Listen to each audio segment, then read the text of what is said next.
9.3 Story 1 When I was 7, my family were on holiday in the USA, and one day we drove to the Grand Canyon.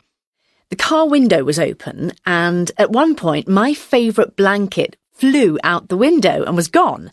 I was devastated. It was my security blanket, and I couldn't sleep without it. Soon after, we stopped for petrol at a service station. I was sitting in the car feeling miserable, eating a sandwich, when a biker gang, a group of guys on motorbikes in leather jackets, drove into the petrol station. A huge, frightening man with a grey and black beard got off his bike and came to the car.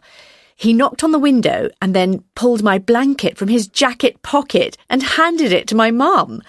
He then went back to his motorbike.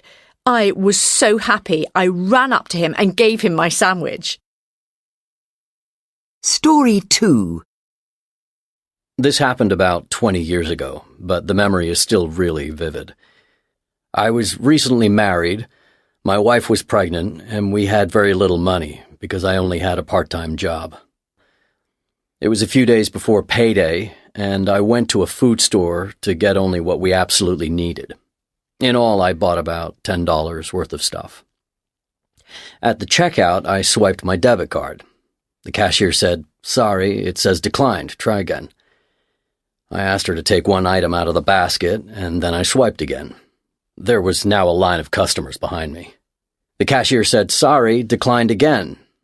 I went on taking things out until the only thing I had left was a loaf of bread, and then the card was accepted. I took my bread and left. I was feeling absolutely humiliated. A few seconds later, I heard the voice of a little girl behind me, a girl who was standing with her mother right behind me in the line.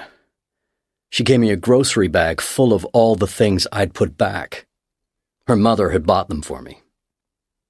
I still cry when I remember that moment and think how such a small act can mean so much for a person in need.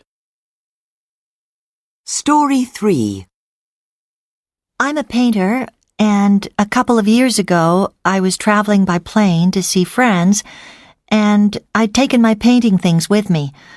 I forgot about the rules about not being able to take liquids in carry-on luggage, so when I got to security at the airport, the man took away all my paints.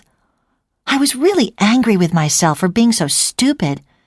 But when I came back a week later, the security man was there at the baggage reclaim area with my paints.